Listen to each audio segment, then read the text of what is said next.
What is going on, everybody? Welcome back to TCG Madness, and today's video we're going to be taking a look at another deck review for Altered TCG. In this deck, it's from Muna again as we continue on with our heroes from Muna. This is an updated version to Arjun and Spike. This deck is called Anchors Away.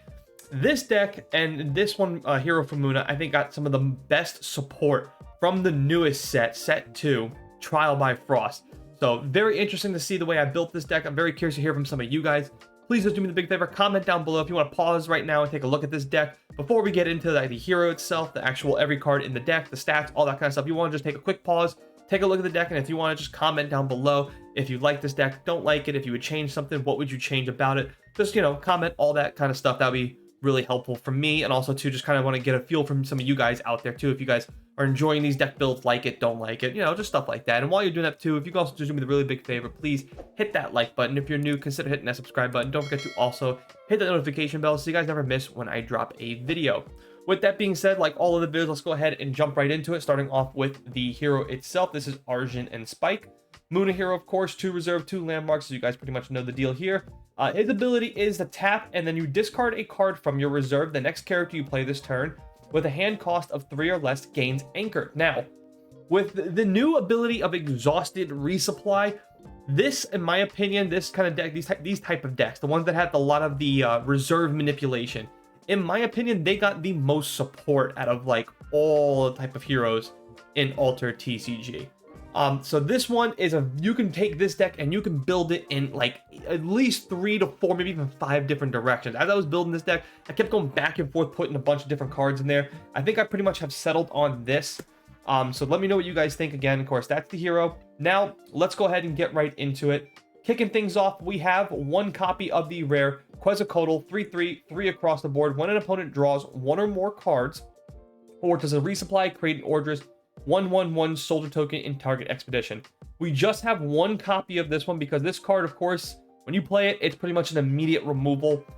So 1 copy of it is really good. If you can get it with Anchor, this card can be very good. Also, it comes in very handy against those decks that do a lot with resupplying, basically reserve manipulation, stuff like that. So this guy can become very, very useful. Of course, like I said, it's always just a target for removal. With no other ways of counter removal, if you pretty much drop it, most people will remove this one. Next up, the Machine in the Ice. This is an Adefaction rare. This is a great card for this deck, by the way. It's a 1/3 for a 5/3/5, so it has a really good stats. So what hurts this card the most? It says, though, when I go to the reserve from anywhere, exhaust me. Exhausted cards can't be played and have no support abilities. When you play out of your hand, you immediately send this card to the reserve, which is fine because we have Arjun. We want cards to go right into the reserve. That's all we need because we need cards in the reserve so we can tap our hero and pull cards from our reserve, chuck it, and then play something with 3 or less that has Anchored. If you could just keep him in his reserve, that's fine too. You can't play him out of the reserve. He will not go into the reserve. But of course, that ability right there, when I go to the reserve from anywhere, exhaust me. We don't really care about that. When this card gets played out of hand, I'm in a reserve. So this card can only get played out of the reserve, but that's okay. If you need a quick target, quick removal, kind of like a combo piece, this card will definitely get you there. 3 copies of that one. It's a good card with some good stats, but that goes immediately to the reserve. Next up, we have Muna Caregiver, just a 1/1 for a 0/1/0. This card, pretty straightforward. It's just a good cost-efficient 1-drop. We really like this card for one reason and one reason only. Right here, the quick action right down here. A target character with a hand cost of 3 or less gains Anchored. Just another pseudo hero card right there, right? We have our hero that you tap, give something with 3 or less with Anchor, and we also have Muna Caregiver as long as it's in the reserve. So again, if you have a way of just like, if your hero is already tapped down, you have another card in your reserve, maybe it's Muna Caregiver, right? Quick action, discard it, play something 3 or less, give something 3 or less with Anchored. So really good card right there. That's pretty much it. I have thought about maybe dropping it down to 2 instead of 3 copies. You guys let me know how you guys feel about that. Maybe even Spindle Harvester might be a better option instead of Muna Caregiver.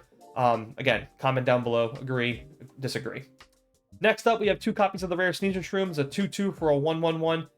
Gains Anchored, and at noon it gains a boost. Just 2 copies of that one. Rare. I think it's pretty much staple in just about every Muna deck. I think you can slide Sneezer Shroom in just every Muna deck.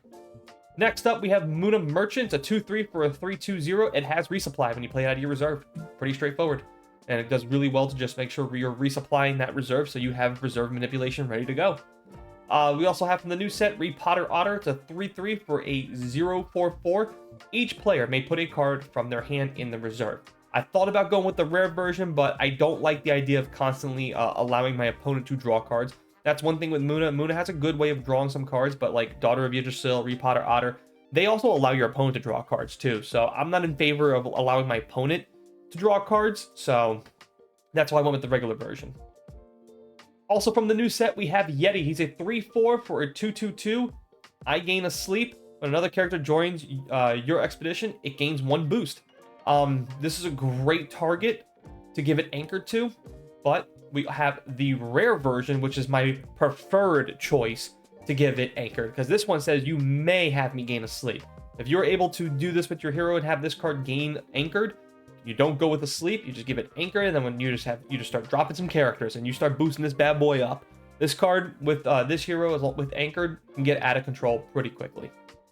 Next up, we also have the rare version of Inari. This is a 3/2 for a 3/1/3, and at noon, draw a card. Again, I like this right here, right? A rare version, pretty decent stats, drawing cards. That right there is what I like. Next up, we have Aloe Vera 3/3 for a 2/2/4 at noon resupply. So again, we're just resupplying our reserves, so that's really good. And then last but not least for the characters, we have Eros. This is the Out of Faction rare, just 2 copies of this one. It's a 7/7, it costs 7/7. For a 3/5/5, you may immediately play a character for 3 or less. It gains anchored. Love this card. I freaking love this card so much. I think Eros is one of those like great 7-drop staples. If you're looking for a big body that costs a lot that you want to slide into just about every deck, I do think Eros pretty much fits the bill for just about every deck. Not all, but just about like a good portion of the decks that you will be building. To just drop a 7 for those good stats right there, and then also play something with 3 or less, and it's going to gain anchor. That is really, really good, especially for this deck. It's a pseudo hero right there, right? We basically have different versions of our hero throughout this deck. Muna Caregiver, Eros, Arjun. Those are ways that you're constantly giving something for 3 or less anchored, which is really good because if you look outside of Eros, every card in this deck is 3 or less. So that's it for the characters. Next up, we're going to go to the spells. This is where we kind of go a little heavy. We have 3 copies of the Rare Harvest for 2/2, resupply, then resupply again. We also have 1 copy of Meditation Training for a 2/3. Target character with a hand cost of 3 or less gains anchor. Just 1 copy of that one. If you're in a pinch and you need something to have anchor that's 3 or less, this card will at least get it for you. 1 copy of Nurture as well for a 2/1. Up to 2 target characters each gain 1 boost. We're not really boosting a whole lot with this deck, but just to have 1 of it in there, just maybe if you need that extra bump in stats to either stall your opponent or to help you advance. And then for removal, we have 3 copies of Lost in the Woods. It's a 3/3, it has fleeting, and it says choose 1. Send target character in the forest to reserve, or discard target permanent. There's a lot of permanents now in this game, so this card is very valuable. For other permanents, we have 2 copies of Floral Tent. 1/1 has a resupply, so that's excellent. And then if an anchored character would leave my expedition during the afternoon, it loses anchored instead. A lot of cards have anchored in this deck, so this fits the bill. And then for extra stats, for bonus, we have a Icebound Taiga 3/3. Again, when you play a character, if it's in the forest, I gain 1 trial counter. When I gain my 3rd trial counter, sacrifice, and then if you do, create a dragon 5/5/5 illusion token in target expedition, then it gains anchored. So this will help you give a nice little bump into your stats. So that's the deck itself. Comment down below, like the deck. If you guys would change anything, what would you change about it? If so, why? All that kind of stuff. Just comment down below. We'd really like to hear from some of you guys.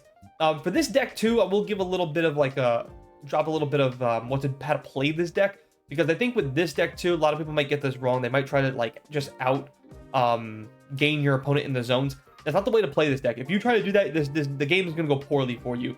This deck really wants to do one thing and one thing only. You're pretty much going to stall your opponent for as long as you possibly can to set up all the anchors, and then that's when you go in for your big plays. You're really only going to focus on one side of the expedition, either your hero or your companion. Pretty much pick one. Wherever your opponent plays, that's pretty much where you're probably going to end up going. So this is a very defensive deck. For the stats, you guys can see right there, we are heavies on the 1s, 2s, and 3s, pretty much on the 2s and 3s for both hand cost and reserve cost. Attributes, 56th Force, 61 Mountain, 70 Ocean, so pretty good Ocean. We also have 8 spells, 5 permanents, and 26 characters. So not bad for the stats at all. I think it's a pretty decent stats. They could be better, but again, they're not bad. So that's going to do it for this video. Hope you guys have enjoyed this deck build. If you did, please give it a thumbs up, especially if you made it this far in the video. And if you're new, consider hitting that subscribe button. Don't forget to comment down below on what you guys would hopefully like to see next. I'm going to start scanning a lot of cards I'm gonna start buying a couple more booster boxes. So hopefully, like I said, at some point, if this market doesn't open up soon enough, hopefully at some point, we can start getting some gameplay footage for you guys. That's the only like big downfall with altered TCGs. This market should have been opened up by now, but I'm sure they're probably working out a lot of kinks and stuff like that to hopefully get it, make sure this market's as good as it possibly can be with no bugs, no issues. So that's gonna do it for me. Hope you guys have enjoyed it, and as always, thanks for watching, thanks for listening. See you guys next time.